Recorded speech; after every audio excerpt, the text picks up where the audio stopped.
I remember it was probably, I would say, a little over a decade ago. We got to experience, my wife and I got to experience some fantastic dining. Probably second best overall dining as far as an area. I'm not talking about one individual restaurant, but second best dining experience we ever had for an extended period of time was in San Francisco. The place was even back then it wasn't exactly safe, but it wasn't the hellhole that it is today. Today it is a hellhole. Period. San Francisco is a hellhole. I'll go ahead and say it, and I don't think anybody's going to deny me. As a matter of fact, when my daughters were going up there to visit, to explore for a day, I strongly considered taking the day and shadowing them, not even telling them, just following them up there and just kind of standing by, ready to go fight any of the drug addicts or whoever, gang members, homeless, I don't know, whoever. I denied it, and praise God, they returned unscathed. But still, it is a very dangerous place. It's crime-ridden, it's drug-ridden, it's poop-ridden, it's everything, and so it is not surprising that, according to an article over at the Daily Mail, Michelin star chef unleashes wild rant on ugly butt end. That's a quote. Ugly butt end Demrun City as he's forced to shut restaurant in crime-ridden downtown. Now, they say location is everything. You got to pick a place that's going to be safe. But unfortunately, for a lot of people, places that should be safe, or at least used to be safe in San Francisco, are no longer safe. Even some of the quote unquote nice areas of this place that has been decimated by Democrat policies.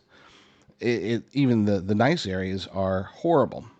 According to the article, a Michelin-starred chef is to close his lauded seafood restaurant in San Francisco's crime-ridden downtown area just 2 years after opening. So it's not like he was able to be in there for decades and the place went to crap. It went to crap very fast. It's currently crapping even more as we speak.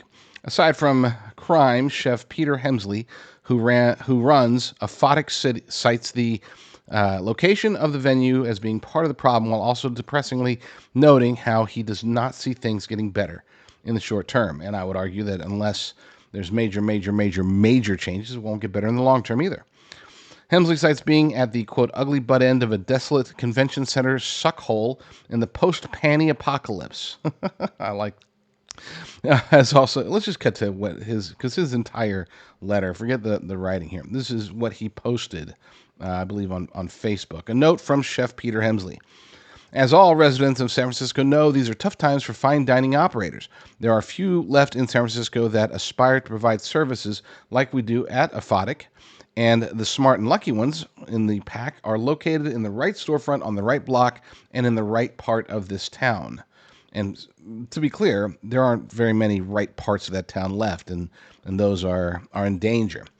In less than 2 years of Aphotic's existence, we have developed 4 comprehensive and completely original tasting menus, earned a Michelin star, a Michelin green star, and a Michelin distinction for accomplishments of the bar program. Now, to be clear, getting a Michelin star is extraordinarily difficult. Okay, for if you're not aware, it is one of the toughest things. I mean, restaurants just dream of that possibility. Chefs both love and dread the potential for them to be selected to even get tested, rated secretly, of course.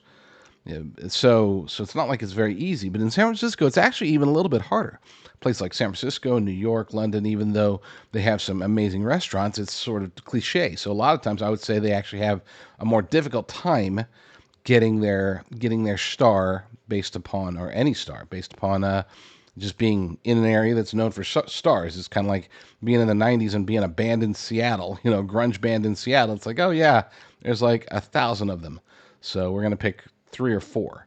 Anyway, even in the right part of town, those would be huge accomplishments in the time frame for any operation.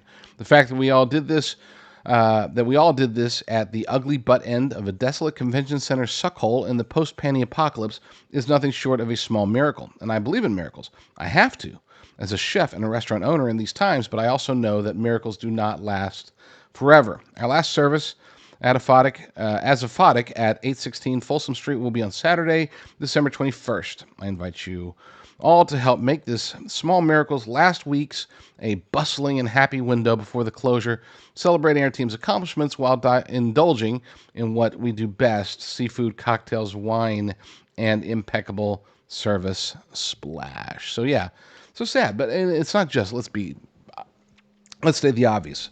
Yeah, we can look at San Francisco and look at the crime, but there is also a massive problem with the cost of living, which is driving even the very affluent in San Francisco, because it is such a quote unquote rich city. It's driving them to eat out less, to do less, to be more conserving of their dollars. That's the state of affairs in the United States of America as a whole, and California in particular. And when you dive down into San Francisco, now you got the triple whammy of Democrat on Democrat on Democrat policies absolutely destroying it, raising crime, raising costs, destroying businesses, destroying greatness in the case of Aphotic. The two best places to keep up with my work are my X account at JD Rucker or my Substack, jdrucker.substack.com, jdrucker.substack.com.